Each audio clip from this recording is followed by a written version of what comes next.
บอนเม่นลงนะนี่เหี่ยวผ่านใหม่อยู่หันนะมือนามันมีโอกาสถืออยู่เนี่ยนี่ทุกคนมาห้องเงี้ยเงี้ยเงี้ยจริง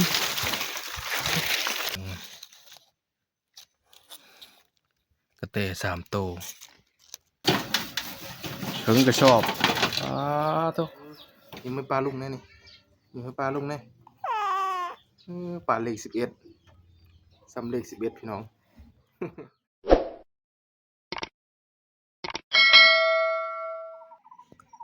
นกกินมาให้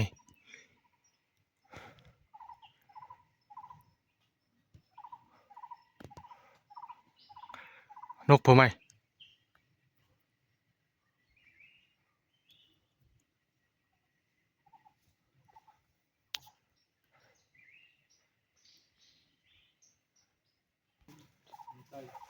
พกมาให้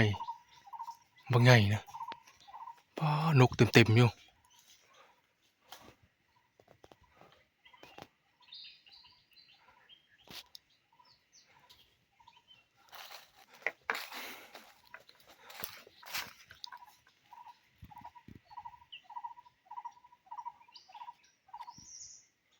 มันมีปืนลมช่ำที่ยิ่งอันนี้บ่มีปืนลมเซลอยู่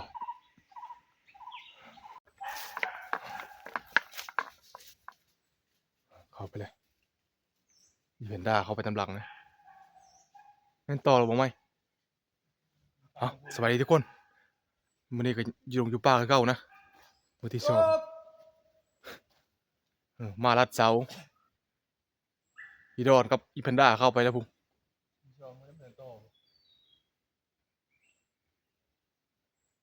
กันบะมูก็ฟ้านนะ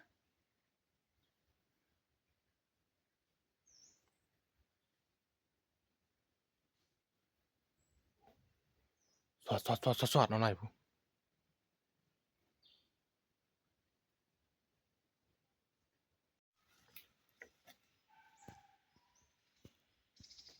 มันเอาไปนะ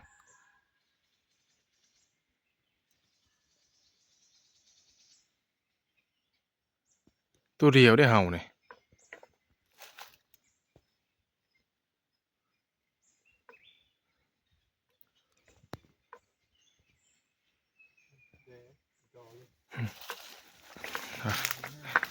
วันนี้ก็มาจามแหวอีกจามแหวเม่นมานี่อยู่ห้วยนี่นะ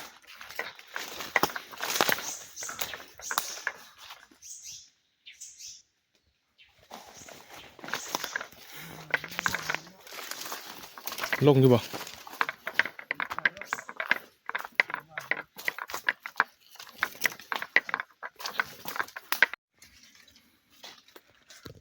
บอนเม่นลงนะนี่เหี่ยวผ่านใหม่อยู่หัน2 ล่างวันนี้มันบ่เหยียบนะป้าตัวนี่หอยมันลงนะเก่งๆอยู่หอยเล็บมันแต่มันบ่เหยียบเหี่ยวบ่เหยียบแคมพุ่นเหยียบหิมแคมบ่ป้าตัวแปลนวัดนี่เนาะมันลงมากินหาไม้นี่บ่กัดใหญ่ๆเนาะแกก็ไม่กินด้วย โอ้ดาดมันเนาะผ่านแล้ว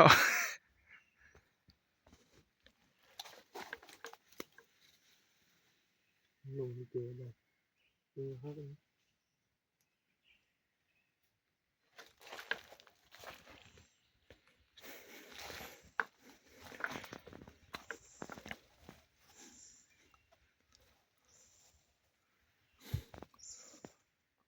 แต่เสียดายเลยมันลงมากินหาไม้นี่หาไม้ย้อนตามตัวฝั่งห้วยนี่นะโอ้เบนเติร์ดอยู่ เมียตัวพี่นี่เอียงมาโลดอยู่นี่มีแวบอยู่ตัวพี่อิงกับตัวนี้แมบแมบแต่บ่เหยียบเหี่ยวโอ้ช่องขาย่างพี่ ตีหลังเหยียบที่กับแม่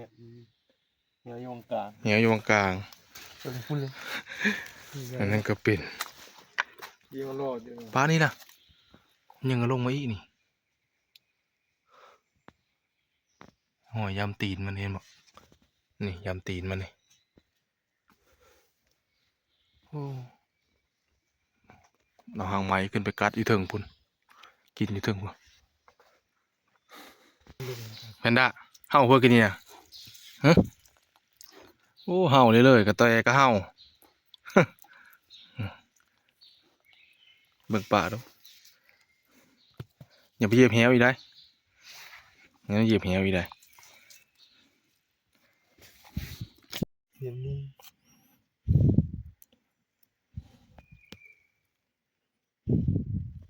หาวิธีแก้ไขดูไปเรื่อย เนี่ยเลยปลาไปคือเก่านี่นะมือหนามันมีโอกาสถืออยู่เนี่ยนี่มันลงมาอยู่ ๆ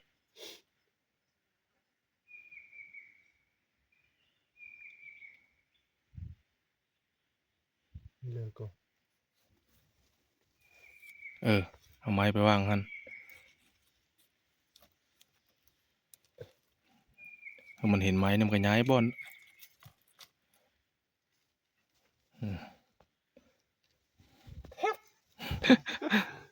เงี้ยงโลดอันนี้บอก เอามาตอนมันบัง นี่เหนียวอยู่นี่ ทำไม่ได้อะมือตองลายแล้วมึงจักเลยมึงเป็นนี้เอา พอแล้วจำนั้นกันบุ่มแล้วทุกคนหมาห้องเงี้ยจริง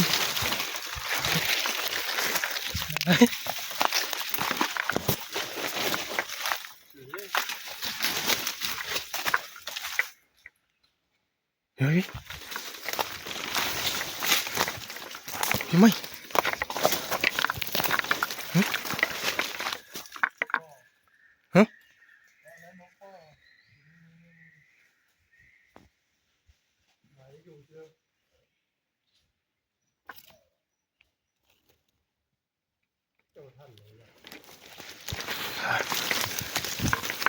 ไปก่อนไป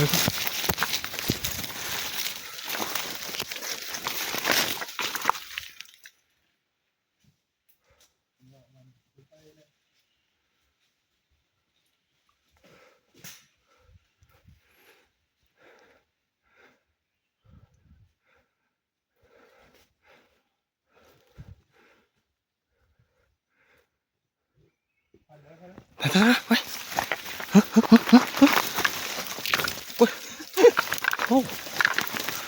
ไปเลยพอดบ่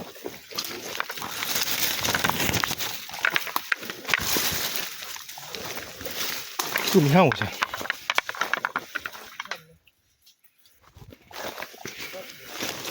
ควัดบ่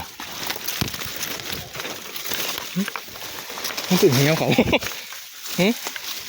มันตื่นเหี้ยวเขาบ่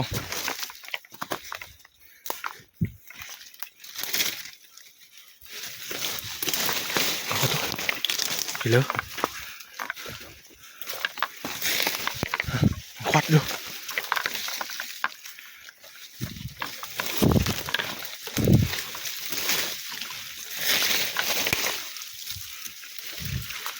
โอ้เขาหูเหลือแล้ว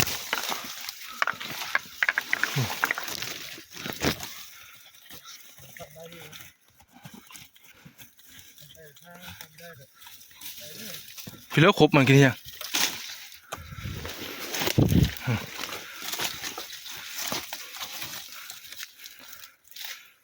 เลิกได้ไหม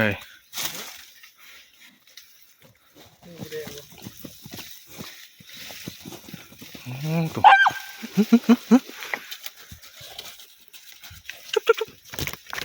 เดี๋ยวเขางูเนาะ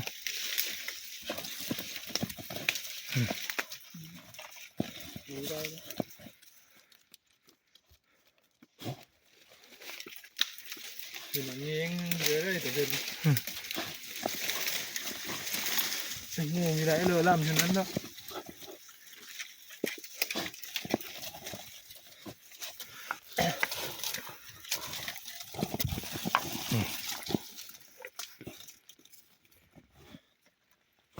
โอ้โหอาจารย์ ฮะเนี่ยเดี๋ยวคนไปกินซะได้เจ็บเหลือเฮาหันนะเอาลุยไปลุย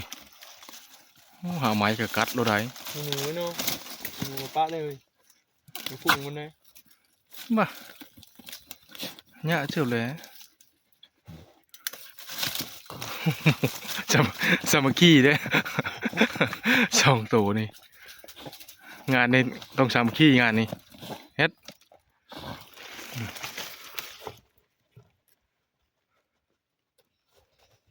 ไปได้กินอยู่บ่มันบ่เป็นตาย่าได้พี่เลยเดี๋ยวนี้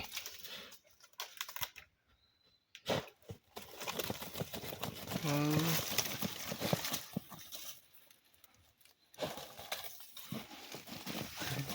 ก็ต้องเยอะกัน อ่านกัดหมอนี่กัดหมอนักควัดหมอนี่กัดอ่านว้าเถอะฝุ่นฝุ่นพักเป็นตุยไว้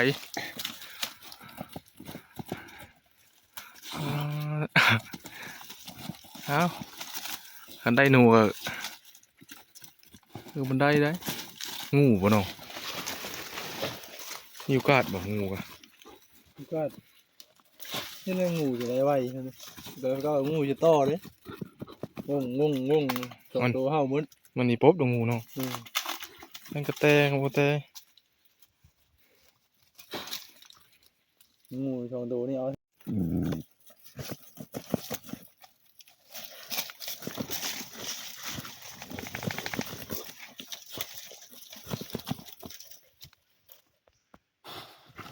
ที่ลือก่อนติดเหี่ยวติดเรือวันนี้เจ้าปีตั้งพุ่นกันมันไหลมาเข้าหูนี่นะจังไม่ไปเลยงูบ่ นอนควัดไม่ได้ยืนควัดนอนควัด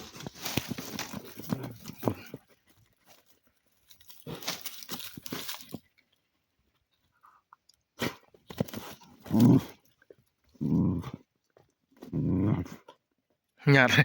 ดควัดฝุ่น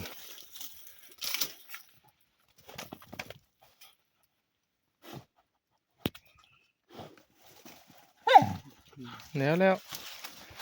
เอาปะเกี่ยพื้นที่ให้นี่มีอะไรหยาดเดียวควัดได้เบ้ออันดาไอ้หมอเบ้อตัดไม้ให้นี่ควัดโอ้โหชน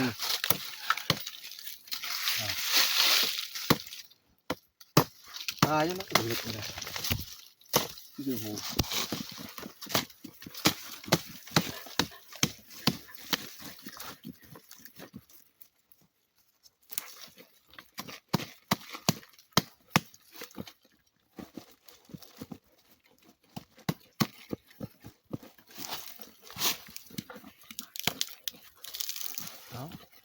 วัด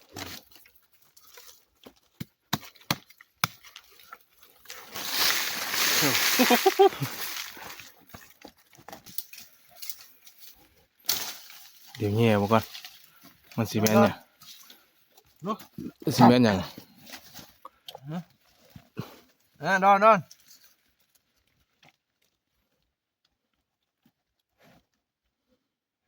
ลิกบอก ขุดอันออกก่อน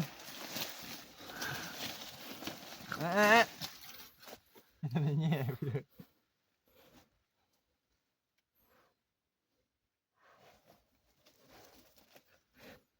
มักจะได้ขวัดหูเลย สุดยอดเลยอยู่ขุดเลย น่าจะแม่นหนูป้ามันควัดมันจะเก่งเขาเลยไป เพียงรังเองนึงยามาครบเดียวแล้วตำน้ำวาย น้ำแทงก้นบอก เป็นตำน้ ไปทั้งไม่เลยนี่ ำ กระแตได้เลยฮะโอ้อีดอนเฮ็ดละมาเชื่อดอนนี่ บอกเออมันขาบมาโอ้กระเตพี่น้องเลยนี่ขาบกระเตมาอีดอนนี่มาแล้วอีดอนนี่ โอ้แม่นบ่ ไม่จอน กระเตไร แต่ว่า ถือกลับบ่เรื่องมันไล่คาบเอาไล่คาบได้ไหมเอ่ยมันคาบเอาไหมเอ่ยท่านเฉยเนาะโอ้มานอีดอนนี่ขอบใจ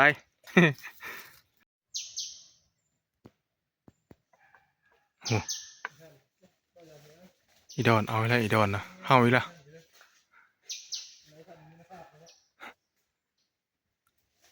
เอาเนื้อใหญ่บ่คุณไหลอยู่ไกลไปถ้ามันท่านมันถ้าเป็นหนูเป็นกระเตยังมันยังสิข้ามมาเจ้าของมันได้อีดอนได้มันบ่ลงเนาะ นี่ นี่ก็ล้างนึ่งเหี่ยวเฮาตรงนั้นบอกป้าบนมันสีเนี่ยเก่งครับกะลีมึงดูเริ่มมุ่ง แต่กูเป็นอย่างนั้น นี่บนโกนน้ำมันยากเนี่ยมันยางมันลงย้อยลงมามันแห้งมักหมูป่าเลยนี่บนนั้นเลยพาเขามาเห็ดแตงโมจริงยังบ่ลงมันลงมาเรียบร้อยเลยหลังนี่กัน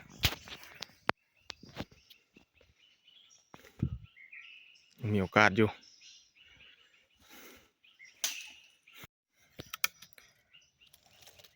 ทางมันเที่ยวเนาะต้องเปลี่ยนพักอะไรหลายตัวได้สีนี่เนี่ยโมเมนต์ตัวเดียวได้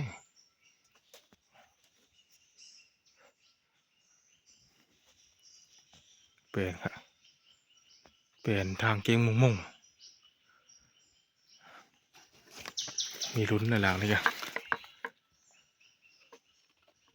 บ่พลาดได้โอกาสนานี่เธอนานี่บ่พลาดมันลงมาเรียบร้อยเลยนี่ห้อยใหญ่ได้มันห้อยน้อยดินี่รับ3 ช่อโอ้ยพี่น้อง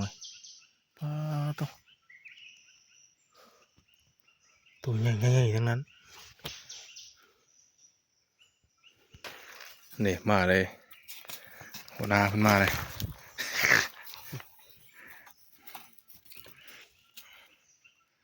ไปต่อ ไปแล้วมัน หัน ฟังเสียงแล้วฟังฮัทเลย ลุยต่ออีกนี่แพนด้าขี้คันนี่ นี่ห้อยเก่ามันลงมานี่คุณมันดุดกินหาไม้เนี่ยป้าต้องระดับ3-4 ตัวพวกนี้มันลงมาเนี่ย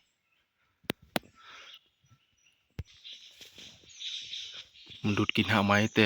อันตามตะฟังห้วยนี่มีลุ้นนะโอกาสหน้าเฮามีลุ้นถ้าว่ารอบนี้เนี่ยคนมาดงมาป่าหลายแล้วมันจะป๊บพี่น้องเลยโอกาสหน้านี่มีลุ้นอันนี้หากยามหาแฮวไม้นี่หากยาม2 เทื่อหากยาม2 เทื่อว่าเขาไม่ผ่านไม้เพิ่นยามนะปากไปประมาณจากอาทิตย์หนึ่งเดี๋ยวค่อยมายามทุกคนไปหลังนี้ก็มีลุ้นด้วยนี่ยังบ่มาแล้วเหี่ยวอยู่วงนี้มันมาสีเอาโกนน้ำมันย่างนี่ได้นี่มันย้อยลงนี่หมูมันก็มาสีเอา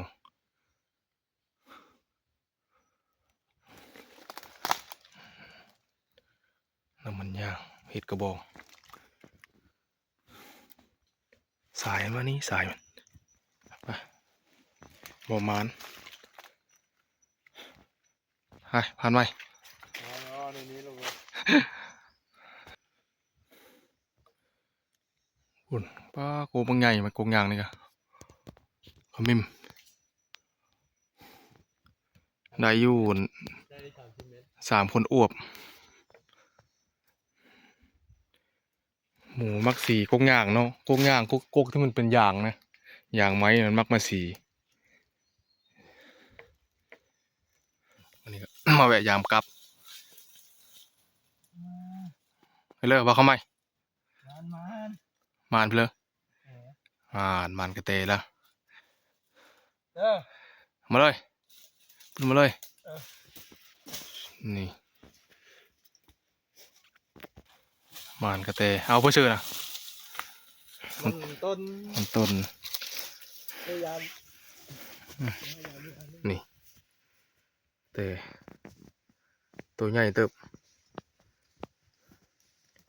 มดทึกผู้นั้นกระเตนี่เลยเมียนน้อยได้หางมันน่ะงามเลยหางมันนะนี่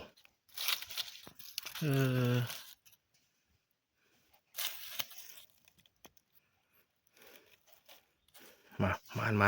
านใบส้มโหงเอามือเซินแกง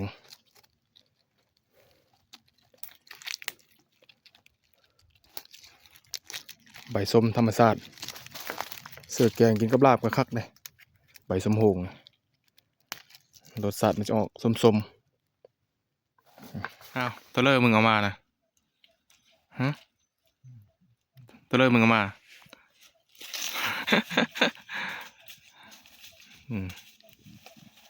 ว้ามันกับบคาบได้อยู่นี่เนาะเนี่ยผลงานเท่ากันได้กระแต3 ตัวกับหนูตัวหนึงนะของเงินอีดอนตัวหนึงผลงานมันอันนี้หนูแดงกระแตนี่หางกระแต3 ตัวเอามานอีดอนก็เมยแล้ว นอนรอดอยู่คนป้า มาหึงจนได้หนูได้กระเตเป็นเป่า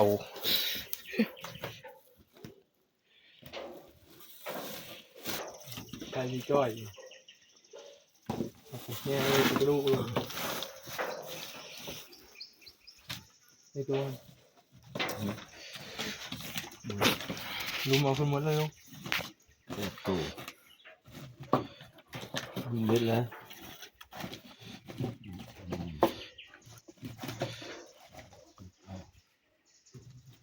ไก่ก็มีบ่ไก่เนี่ย thì tay nó cốt trên มาอันนั้นแยกหนูแยกกระแตตัวเลือหางสั้นน่ะกระแตตัวเลือหางยาวน่ะหนูละ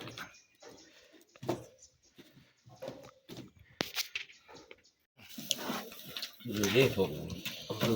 từ mơ mét đấy đi mơ hơi chìm á được không โอ้จะมีปิงจะหางยาวก็ต้องตัวคอดมัน ปลา หางมัน เป็นหางชื้อก็มีหมดลุงลึก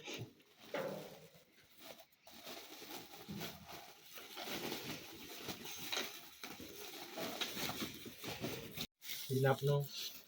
ครับอีกเพิ่ม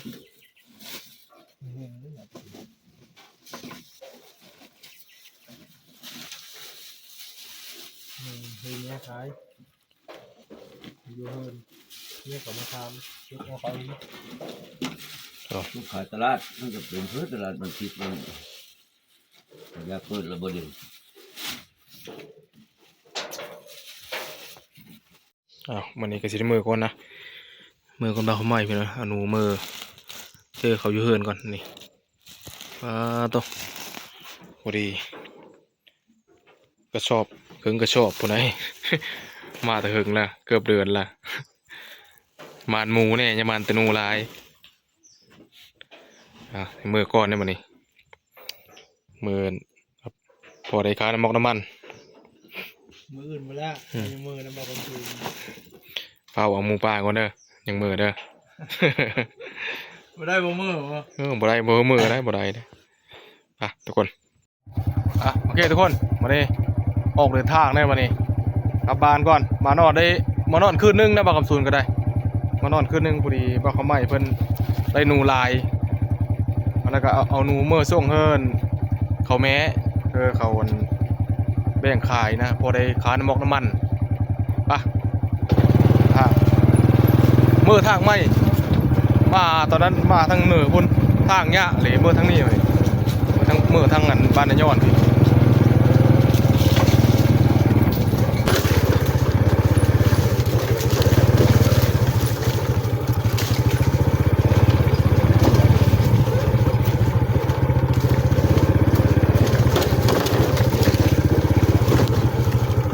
โอ้ตุ่ม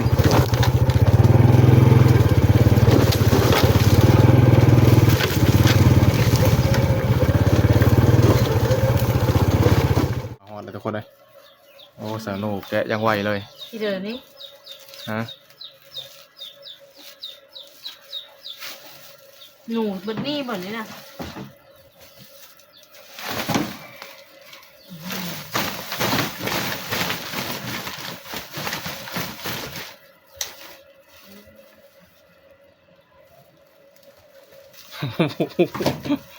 ปูนตัวเตรียมบ่เชื่อนี่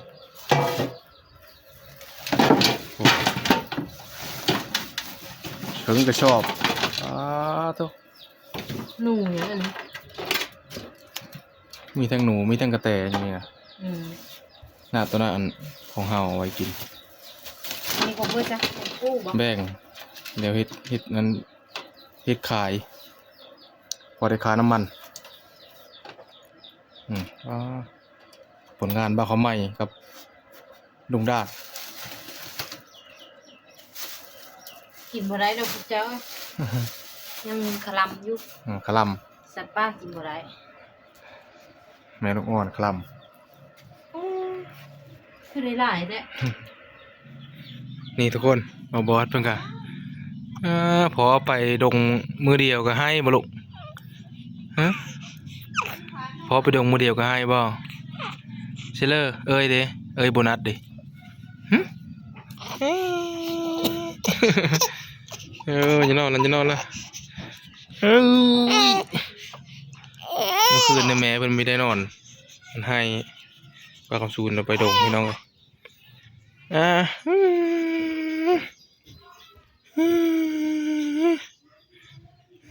ลุกบ่ลุกบ่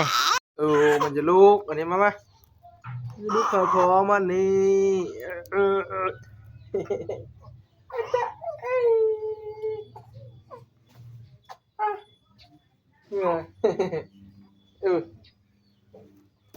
ให้แท้นี่ให้แท้นี่สบายดีเนาะสบายดีป้าลุงเนาะสบายดีป้าลุงสบายดีนี่น้องบอสก็ได้2 เดือนปลายพี่น้องเลยสบายดียิ้มยิ้มให้ปลาลุงแน่นี่ยิ้มให้ปลาลุงแน่ปลาเลข11ซ้ำเลข11พี่น้อง พอไปดงปะบ่เมื่อวานเหนียวเฉพาะผมลงมานี่เหนียวพร้อมเหนียวเฉพาะพร้อมพี่ตารางพี่โอเคทุกคน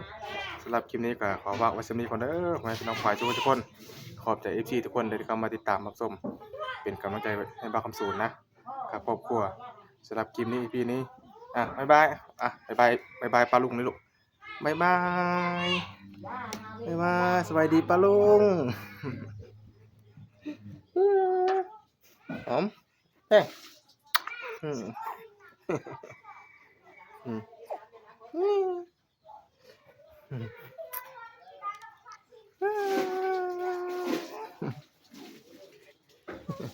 เยอะเฉพาะเลย